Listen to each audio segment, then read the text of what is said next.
नमस्कार दोस्तों। दोस्तों, बिना किसी टाइम वेस्ट किए देखिए, सबसे पॉजिटिव चीज़ क्या हुई है इस बार क्वार्टर वन में, वो है 37% का jump year on year consolidated net profit में। ठीक है, 221.888 करोड़ रुपीस में। 90% का ईयर ऑन ईयर जंप है एबिटा एक्सपेंशन में, ऑपरेशनल एबिटा एक्सपेंशन। फिर टोटल इनकम में 8.8% का जंप है 879 करोड़। अब दिखने को तो ये एक फ्लॉलेस क्वार्टर लगता है, बट अगर आप इसमें एक क्लोजर लुक लोगे तो स्थिति क्या है आप देखेंगे। यहां पे आप देखिए, looking through the loop, surface और substance, profit growth no doubt 37% बढ़ी है 221 करोड़ में। रियलिटी है जो पर शेयर मैट्रिक्स है ना, वो बड़ी मात्रा में डाइल्यूट हो चुका है, यानी ईपीएस जो एक शेयर की पावर होती है। रीजन 2702 करोड़ से भी ज्यादा का जो कन्वर्टेबल वारंट्स हुए हैं उस कारण। और आप देख रहे हो कि इतने अच्छे रिजल्ट के बावजूद कोई बहुत बड़ा जंप क्यों नहीं है, क्योंकि शेयर्स की पावर कम है। Margin expansion, EBITDA surge, EBITDA कितना जंप किया है 90%। रियलिटी, एक नॉन रिकरिंग इन्वेंटरी रेवोल्यूशन हुई है during a macro gold rally. कोई कोर सेल्स में भी देखो, जो गोल्ड था, सोना था, उसके कारण ये महंगाई, जो सोना महंगा हुआ है उस कारण ये जंप है। सेल्स में कोई इतनी बड़ी ताकत नहीं आ गई है या कुछ ऐसा नहीं हो गया है कोर ऑपरेशंस में कि इतनी बड़ी जंप आपको दिख रही है। Cash flow, strong liquidity release, वो ऐसा नहीं है। रीजन ये है supported by negotiated debt haircuts और एक वन टाइम स्ट्रक्चरल रीअलाइनमेंट हुई है। कोई भी रिटेल फुटफॉल नहीं बढ़ रही है। यानी इन तीनों ही जगहों में आपको एक ही समझ में आएगी कि जो बेचा जा रहा है चूरन, कि भाई फंडामेंटली कुछ बहुत बड़ा जंप हो गया, ऐसा नहीं है।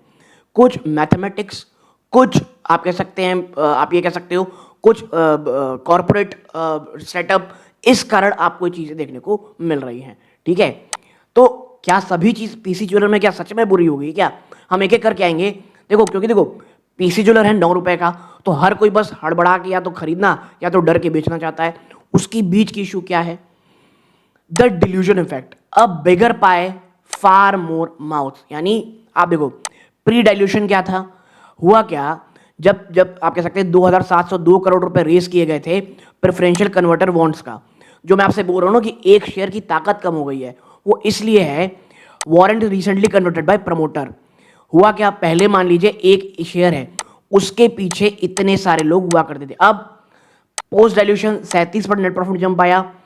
जो टोटल इक्विटी बेस है वो इतनी ज्यादा मात्रा में बढ़ गई है, जिसके कारण नंबर ऑफ शेयर बढ़ गए। आप समझ सकते हो कि earning per share growth is significantly lower than 37% net profit growth. और जो एग्जिस्टिंग रिटेल होल्डिंग है वो सब्सटेंशियली डाइल्यूट हो गई। यानी कि जो ताकत थी, मैं बार बार इस वर्ड में इसलिए इस्तेमाल कर रहा हूं कि अब शेयर्स इतने हो गए हैं कि ये नंबर जो आपको जंप दिख रहा है ना, उसकी ताकत को भी कम कर दे रहे हैं due to convertible warrants. Now the gold rally mirage, असलियत क्या है आप देखें। यहां पे ये जो आर्टिफिशियली एक्सपैंड मार्जिन आपको दिख रहे हैं ना, जो हमने देखा एक 90% जंप है इन सब चीजों में, वो एक नॉन रिकरिंग स्ट्रक्चरल बेनिफिट है दैट वेनिशेस। वो कब चला जाएगा जो जंप दिख रहा है आपको? जब inventory turns out at higher current acquisition cost. जो पुराना सोना था, जो बहुत सस्ती मात्रा में था, अब उसकी माल बढ़ गए हैं, उसकी मात्रा बढ़ गई है, उस कारण आपका एबिटा में एक्सपेंशन दिख रहा है। एक बार वो इन्वेंटरी खत्म होगी ना, उसके बाद जो आएगा प्रेशर वो आपको देखने को मिलेगा। ठीक है, यानी कि जो सामान है, कमोडिटी है, वो महंगी हुई है, नंबर ऑफ सेल्स या बहुत ज्यादा लोग नहीं आ गए हैं। नाउ आप यहां देखें द टर्न अराउंड ब्लूप्रिंट। भाई ऐसा नहीं है कि सब बेकार, मैं आपको बोला ना, ना बहुत ज्यादा डरना है ना बहुत ज्यादा एंथुसियास्टिक होना है। सर्वाइवल टू ग्रोथ, देखो एक समय रियलिटी है पीसी के पास सर्वाइवल की चीज नहीं थी। तो हुआ क्या, step one structural repair, Q2 Q3 तक टारगेट है। देखो इनका टारगेट है 100% जीरो बैंक डेट, यानी बैंक का कर्जा जीरो करना है। Step two, up to 1000 crore रुपए का क्यूआईपी से लाना है, क्वालिफाइड इंस्टीट्यूशन प्लेसमेंट। रीजन ये है जो वर्किंग कैपिटल रिप्लेसमेंट, यानी जो रॉ गोल्ड चाहिए और कुछ कुछ स्टोर्स हैं उनका इनको रेनोवेशन कराना है। तो पहला स्टेप। दूसरा स्टेप यानी लिक्विडिटी डालो। फिर operational focus, 100% domestic Indian retail focus, complete exit from high risk overseas export channel to leverage organise market shift hallmarking norms, यानी एक कंपनी का पूरा ट्रांसफॉर्म करने के लिए बिल्कुल एक ब्लूप्रिंट है। तो जो थंबनेल में है ना, वो हकीकत में किस्मत बदल सकती है, बट उसके पीछे कंपनी को शानदार काम करना पड़ेगा। और इन्होंने कुछ स्टेप्स रखे हैं कि स्ट्रक्चरली रिपेयर करेंगे अपना क्वार्टर टू क्वार्टर थ्री में, फिर पैसा डालेंगे, उसके बाद पूरा का पूरा जो एक एक्सपोर्ट को लेकर के काम है उसको पूरी तरह बंद करके रिटेल फोकस करेंगे। Okay, now mission debt free. PC jeweller का एक और बड़ा है कर्जा मुक्त होना है, और उसमें इन्होंने क्या किया है, 14 में से 7 बैंक को तो ऑलरेडी क्लियर किया गया है, 7 में से 14 कंज्यूमर बैंक को पूरी तरह से पैसे दे दिए गए हैं, 96% ज़्यादा प्रिंसिपल डिस्चार्ज, यानी कि अपना का जो डिफॉल्ट टैग है उसे हटाने के लिए और जो एग्जिस्टेंशियल बैंक्रप्सी है उसको दूर करने के लिए कंपनी लगातार अपने आप को reaching a clean slate allowing access to cheaper gold loan facility.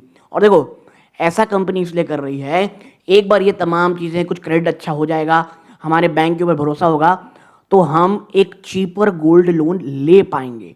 ठीक है, तो आप समझ रहे होंगे कंपनी वाकई में आज भी एक सर्वाइवल से इस ग्रोथ की ओर जा रही है। लेकिन जैसा मैंने कहा, ना सब कुछ बहुत बुरा है ना सब कुछ बहुत अच्छा है, चीज़ें ग्रे में हैं। फिर है crucible bull catalyst versus bear. देखो, अच्छाई क्या क्या है, नो डाउट कंसोर्टियम लाइबिलिटीज लगातार कम हो रही है, बैंक्रप्सी को थ्रेट है वो लगातार चल रहा है, क्रेडिट नॉर्मलाइजेशन हो रही है, कुछ लो इंटरेस्ट मेटल लोन भी इन्हें मिलने शुरू हो रहे हैं, फिर मैक्रो टेलविंड है, formalisation of Indian jewellery retail क्यों हॉलमार्क आ रहा है, इससे ऑर्गेनाइज्ड जो आप ये कह सकते हो ज्वेलरी शॉप्स जैसे पीसी ज्वेलर, कल्याण ज्वेलर, इनको बहुत ज़्यादा फायदा होगा, क्योंकि कंज्यूमर अब इस ऑर्गेनाइज्ड शॉप की ओर जाता देखने को मिलेगा। क्या है रिस्क, क्या है सीवियर कैपिटल डाइल्यूशन। देखो, एक बहुत बड़ा ना वारंट इशू किया गया है विच कैप्स मल्टीयर ईपीएस अपसाइड। अब इससे क्या हुआ है, जो प्रॉफिट लगातार बढ़ेगा आने वाले समय में, उससे जो ईपीएस में बढ़ोतरी होनी थी वो बड़ी मात्रा में जा चुकी है। आप समझिए अब यहाँ पे पर शेयर अर्निंग को बढ़ने में काफ़ी ज़्यादा समय लगेगा। तो ये जो चीज़ है ना, जो मैं कह रहा हूँ जो एक किस्मत बदलेगी, ये बहुत लंबा, बहुत कठिन, बहुत वॉलेटाइल रास्ता है। बीच बीच में आपको जंप दिखेगा, लेकिन ईपीएस इन्होंने बहुत आपके साथ डाइल्यूट कर दिए। बट क्या करते, सर्वाइव करना था, कुछ हार्ड डिसीजन लेने पड़ते हैं। नाउ बहुत बड़ी मात्रा में मार्केटिंग खर्चे करने पड़ेंगे अगर आपको आपके कंज्यूमर वापस चाहिए, और आपके सामने लड़ाई छोटे मोटे नहीं है। कल्याण, माफ कीजिएगा, तो Kalyan jewellers, Senco gold, Titan, Tanishq, ऐसे लोग हैं। फिर अनप्रूवन स्टोर इकोनॉमिक्स, रिलाय कर रहे हैं इन लोग entirely on untested same sale store sales growth में across footprint of 50 active store. इनके पास 50 के आसपास से ज़्यादा स्टोर हैं टोटल, और वहाँ से वो अपनी की पूरी एक्सपेंशन थ्योरी लाने की बात कह रहे हैं। Now the ultimate synthesis, survival is price. देखो, स्टॉक प्राइस तो प्राइस इन है, ये आपको समझना पड़ेगा। आप समझें स्टेज 1 बैलेंस शीट रिस्टोरेशन, ये ऑलरेडी कंप्लीट हो चुका है। आप समझें ये रॉकेट है, तो स्टेज 1 कंप्लीट हो चुका है। अब स्टेज 2 है जहां पर ऑपरेशनल एक्सलेंस यानी पेंडिंग इग्निशन, लास्ट रॉकेट मारना इनको, जहां पर लॉन्ग टर्म वैल्यूएशन कंपाउंडिंग इस पूरी तरह से डिपेंडेंट रहेगी किस तरह ऑर्गेनिकली जो पूरी की पूरी सेल्स मैनेजमेंट है, सेल्स की टीम है, पूरी टॉप मैनेजमेंट है, वो सेम स्टोर सेल्स ग्रोथ को बढ़ाती है बिना किसी इक्विटी डाइल्यूशन के। और मैं बता दूं, जिस दिन ये हो गया, पीसी ज्वेलर वाकई में एक बहुत शानदार जंप अपने आप को दिखाएगा। नाउ कर्जा तो गया, लेकिन क्या ये एक्चुअली ज्वेलरी सेल कर सकते हैं क्या टाइटन और कल्याण के सामने? यही सवाल है अब। क्या इनके स्टोर्स कल्याण टाइटन के सामने जो सोना है वो बेच सकते हैं? प्लस ऐसा नहीं कि अनऑर्गेनाइज सेक्टर पूरा ही चला गया भैया, हर शहर के कुछ 2 या 3 प्रतिष्ठित ऐसे ज्वेलरी शॉप्स होते हैं जहां के ग्राहक बंधे हुए होते हैं। तो ये तमाम चीज़ें हैं।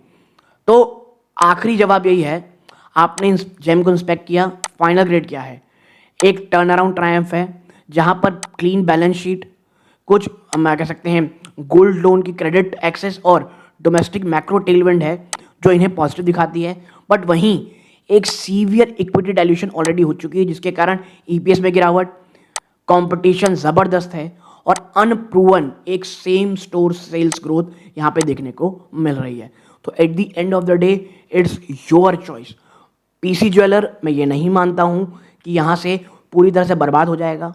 हाँ, इक्विटी डाइल्यूशन एक बड़ा सरदर्द मुझे लगती है स्टॉक के ऊपर जाने के लिए है, लेकिन अगर कंपनी आने वाले, यकीन मानिए, in the next 6 to 12 month अगर अपना काम करती है, और सबसे बड़ा ट्रिगर होगा अगर ये मेन धंधा यानी सोना बेच पाती है ग्राहकों को इस पूरे के पूरे टफ कंपटीशन में बिना कोई एक्स्ट्रा डाइल्यूट की स्टॉक को शेयर्स को अपने, ये एक बहुत बड़ा कह सकते हैं पॉइंट ट्रिगर होगा पॉजिटिव। ओके, तो ये पूरी एनालिसिस आप लोगों के साथ शेयर करनी थी। वीडियो अच्छा लगा हो लाइक कीजिएगा, सब्सक्राइब कीजिएगा। ये इस वीडियो का अंत है। जय हिंद।